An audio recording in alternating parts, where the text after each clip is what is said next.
All right, everybody, we are back with our weekly previews. This is our fourth season in Dynasty, which I'm actually surprised. I mean, it feels like just yesterday we had that original draft where now we are, fourth season in, and I'm excited. I'm getting over that 2 years for being 2 years out this year, and we're just gonna jump right into it. First matchup, we have Cash and My Belichick, who has a career record of 0-0, going up against Susie's and Zebra, who is 20-20. And just looking at it real quick, I have her winning this, but Michelle, I'll start you go ahead and start. Yeah, I got Susie winning this one easily, and we called it Mismatch and Lamar. And the reason why it's called Mismatch and Lamar is because Cash and My Belichick's traded Lamar Jackson to Susie and Zebras, and I think that he's going to be the difference. Susie came into this season with only Trey Lance at quarterback. Now that she's added Lamar Jackson, I think she competes in that division in the Pandian with No More, who loaded up a little bit, and the Illuminati, who some people underestimate Robert. I still think that he actually has a decent team. Cash My Belichick's is a team that's completely dismantled, but he does have pieces to build off of. He has Isaiah Pacheco, Jamar Chase, Garrett Wilson, Cole Kmet. These are all young guys. Nico Collins, all young guys that he can build a team off of. And with all those first rounders he has, he might be able to do something with it. But when you have Geno Smith as one of your quarterbacks, guess what? You're taking the L week one. Yes, I agree with you there. Looking at her roster, obviously, the Lamar Jackson's better than Geno Smith. And just kind of scrolling down to the flex option, Trey Lance is better than Ryan Tannehill. Looking at how I talked about Ryan Tannehill in the LOC preview. And then just going to the running back room. We don't have to go past that. Even Jonathan Taylor, Antonio Gibson, CEH, who people are still projecting to break out. Whatever. Versus James Robinson, Pacquiao, whatever his name is, and Hillard. So in my opinion, Cash My Belichick's, it's definitely time to rebuild. I think he's in the right direction. However, trading quarterbacks, it hurts. I'm just going to put that. It hurts. Next up, we have Sabatica Spartans in Tucson going 23-17 in 3 years versus Bare Naked Ladies, who's 10-30, which I think you're going to kind of see that a lot in LOD. A lot of the American Division and LOC teams don't have a good record in Dynasty. I think they might they're selling or I don't know what's going on, but it's different. And this one is just as good in my opinion. Looking at my lineup real quick, wherever the hell I do have Bare Naked Ladies, I have them winning this week, and I'll pass it over to you though. Yeah, I actually have Bare Naked Ladies winning this one this week too. This Yamato division is going to be an exciting one to watch. I think it's like the Michelangelo in TRD. Sabatica has owned Bare Naked Ladies since this league has started. He's 4-1 versus Josh, so I'm sure Josh would like to change the narrative. I had Bare Naked Ladies winning when Zach Wilson was also that second quarterback, and that's going to be a concern now. That he won't be in. But Marcus Mariota is the second quarterback on the other side for Sabatica Spartans. And, I don't have much faith in Marcus Mariota, even in the second quarterback hole. I think a guy could get away with, a Tony Pollard or someone of that nature and still do just as good as Marcus Mariota will. I like the fact that Josh has a guy like Julio Jones in the lineup. I think Julio Jones is out there to get a ring, right? I mean, this is his whole career in front of him on the line for this season, and he knows it. He's got Brady, he's got the GOAT. He's going to go all in. I got Bare Naked Ladies winning also in a Trevor Lawrence revival now that he has a decent head coach and not that idiot Urban Meyer. Yeah, I'll be honest with you. You're right. Zach Wilson being out, he actually might play. He practiced yesterday or today, I believe he practiced. So he does have a shot of playing this week. However, I don't know if I would play him. I don't know if I would put him in for Jahan Dotson this week, who is currently in the flex for Bare Naked Ladies. And honestly, between the two teams, I think they're pretty evenly matched. They're looking, running back, wide receivers, quarterbacks, flex, tight ends. To me, they're all pretty good, especially with McBride potentially being tight end one for Arizona if Zach Ertz doesn't go. And then he obviously matched up on the other side against Tyson Hill, who, let's be honest, versus Adam Trotman. I don't even know who's going to be tight end one over there for the Saints. And it's going to come down to, in my opinion, the IDPs. And yeah, the IDPs on both sides are decent. I do like Miraclemen's IDPs just a little bit better, especially on that defensive line side. With Burns, Allen versus Karluftis, the Greek god over there in Nassau. It's going to come down to IDPs, and like I said, I do like Josh is a little bit better, and I think that's going to get on the W. Next up, we have myself, Philly Miraclemen, and I'm 12-28, but I did finish second first season versus Vlad Jr. crew and Chris 27-13. And I don't even know, I probably have myself losing this one. No, I actually have myself winning. I don't even know what I was doing when I was looking at this. I'm probably going to lose, but I'm going to go with myself to W. I'll pass it over to you. No, I definitely got you winning this one. The tagline, though, someone will be undefeated. It should have been, obviously it's sarcastic because both your teams are not very good, I feel. Chris has the best career record tied with me at 27-13, but his team's definitely going in another direction. When you look that he has Danny Dimes and Davis Mills at quarterback, I mean, you're talking two of the bottom four teams in the league. Like these guys have the potential to get you minus points. And I think that this is one of those scenarios where you actually find a way to win with some of the draft picks that you have made, right? You got Najee Harris, you got Breece Hall, you got Drake London, Treylon Burks, Isaiah Spiller. All these guys are going to want to make an impact for Philly Miraclemen, and I think they will. I mean, when you look at the fact that Ronald Jones is the starting running back for Vlad Jr. crew, that's definitely cause for concern for him. But there is a universe where he could win, but I just don't see it this week. I'm going with you guys to take down Chris. Just so everybody knows, Danny Dimes was QB8 in fantasy football until he got injured last year. So as much as you shit on Danny Dimes, he was QB8 going to before he got injured. By the way, this matchup, this is the first time you guys have ever played each other in LOD, by the way. Interesting. Next up, we have Deuce Bombers, the newcomer. He's a career of 0-0, going against Kelly Lamborghini, who is 21-19. And I have Kelly Lamborghini losing this one. I mean, I'm torn. Like, I think your brother had a very good shot at winning the championship this year. I think his team is just stellar. Like Aaron Rodgers, Joe Mixon, Devonta Smith, J.K. Dobbins. Honestly, in this matchup, it doesn't matter if J.K. Dobbins plays or not. Because on the other side, Kerry Lamborghini has Matt Ryan, Travis Price, Davis Price, my bad. RB2, RB3, now in San Francisco with Trey Sermon going to Philadelphia. Herbert, whom, as much as you push him in TRD, is still RB2, at least week 1, week 2, maybe even the whole season. And then, Samaje Perine, who I think is, I know everybody says, he's past Chris Evans over there on the depth chart, but who cares? Joe Mixon, it's not coming off the field most of the time. And then looking at the wide receiver room, you got Jacoby Myers, Alex Pierce, who I said it last video, say this video, I am not a huge fan of. And you have Tyler Lockett versus Devontae Adams, A.J. Brown, Terry McLaurin, and the tight end room, who is the winner for your brother, or for Deuce Bombers, I should say. Kyle Pitts and Dallas Goedert, in my opinion, could be top 1 and 2 potentially if Mark Andrews gets injured, anything crazy happens, versus Hunter Henry, who is a good tight end. And then I got CJ Hujamama as tight end 3. And then looking at the flex options here, you have Josh Jacobs, Miles Sanders, Amon-Ra St. Brown versus George Pickens, who I do like, J.D. McKinnon,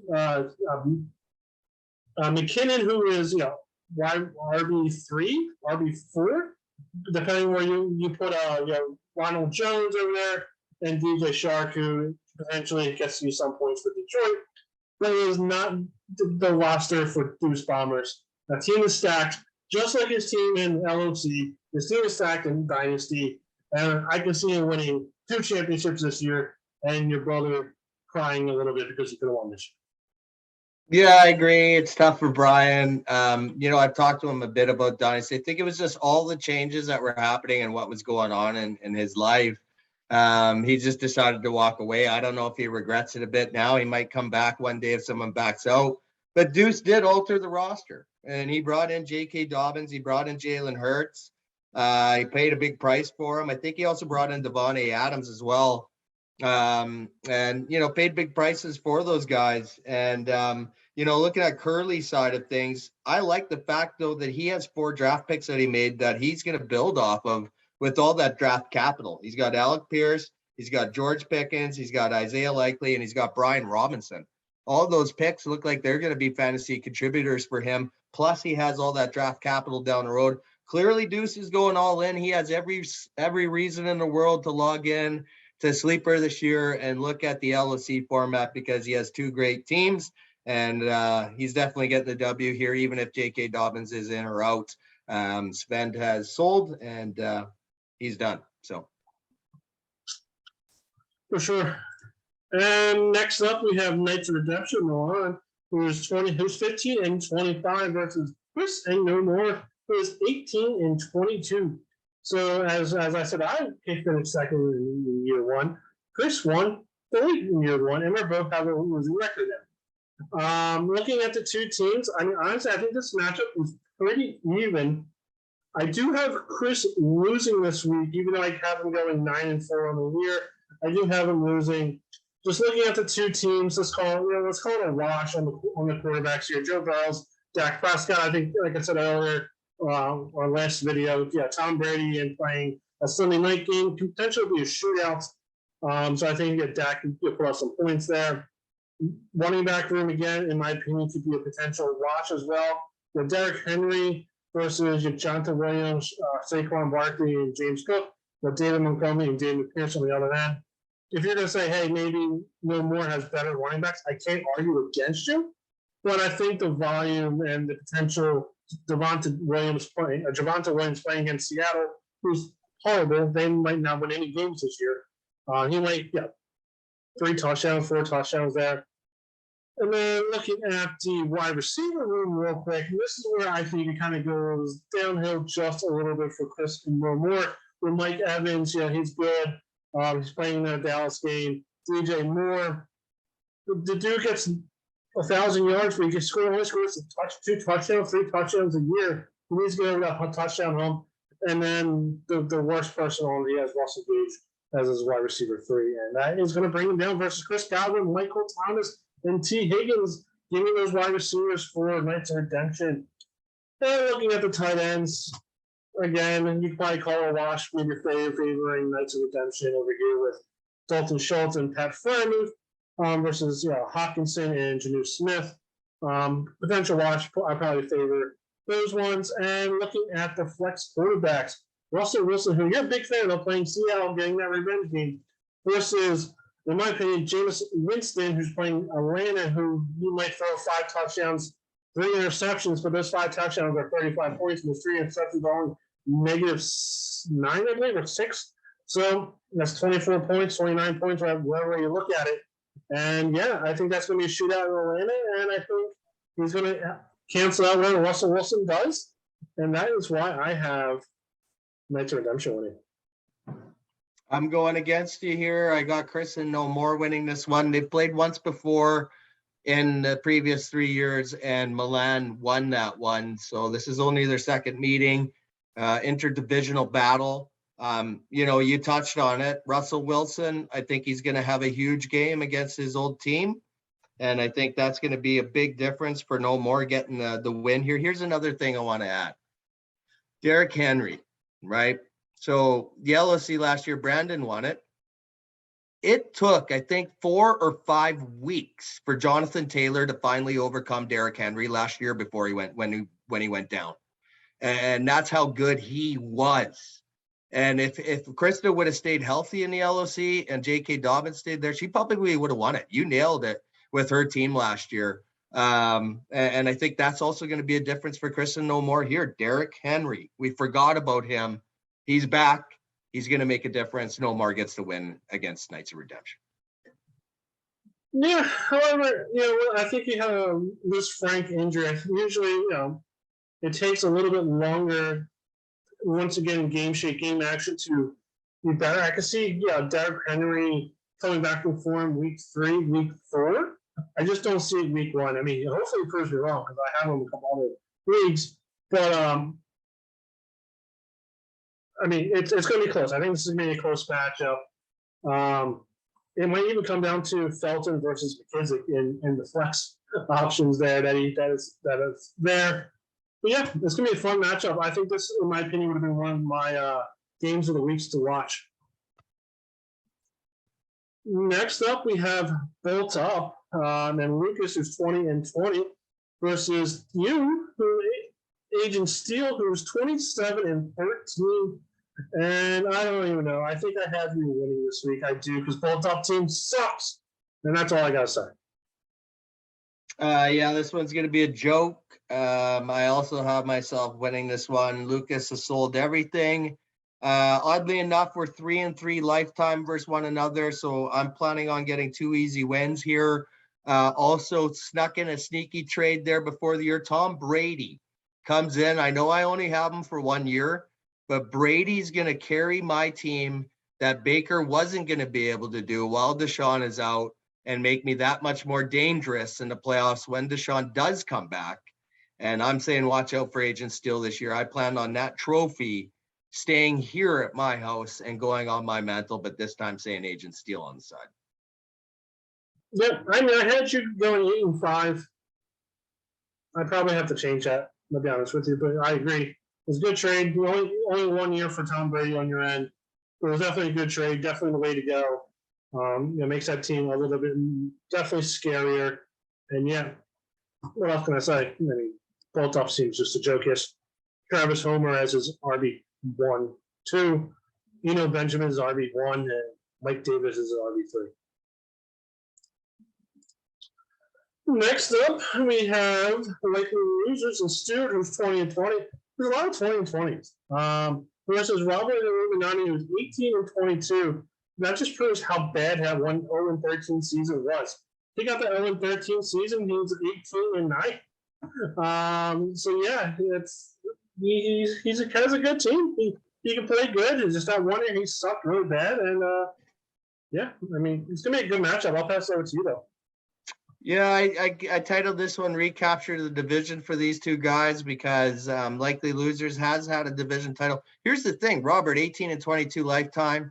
He has 2 divisional titles. How is that possible in the Pandian division? It kind of reminds me a lot like the East division back in the day. Robert just made the trade to get Baker Mayfield, and I think that's going to hurt him a little bit in this one. I also had Likely Losers to win this one even before the trade because I like what Likely Losers did in acquiring CeeDee Lamb from me. He's obviously going all in. All the news has been very positive about Ramondre Stevenson taking over that job in New England. Well, not taking over, but definitely being the primary number 1 there. And who would have thought Michael Carter, we all thought Breece Hall got drafted. Michael Carter's irrelevant. He might become irrelevant later on in the year. We don't know as of yet, but early on in the year, Michael Carter is going to have a role. And that's obvious based on the news we've heard out of preseason. So those factors, I think, is going to give Likely Losers the win here. I do like Robert's running room, though. Playoff Lenny, Ezekiel, Travis Etienne. But let's face it, though, Ezekiel's getting older. Playoff Lenny's getting older. So he's going to have to find some replacements for those guys down the road eventually as well. Yeah, so the one point that I agree with everything you said. I also like Robert's wide receiver room, Justin Jefferson, Tyreek Hill, even Sammy Watkins. It's kind of a sneaky play there. But you're going, Russell Wilson playing week 1 against Seattle. Has anybody not noticed that Baker Mayfield plays Cleveland week 1 as well? So everyone's like, oh, who's going to start for the Carolina Panthers? Obviously, looking at the week 1 schedule, everybody should just know who's going to be Baker Mayfield. Like, it was the obvious choice the entire time.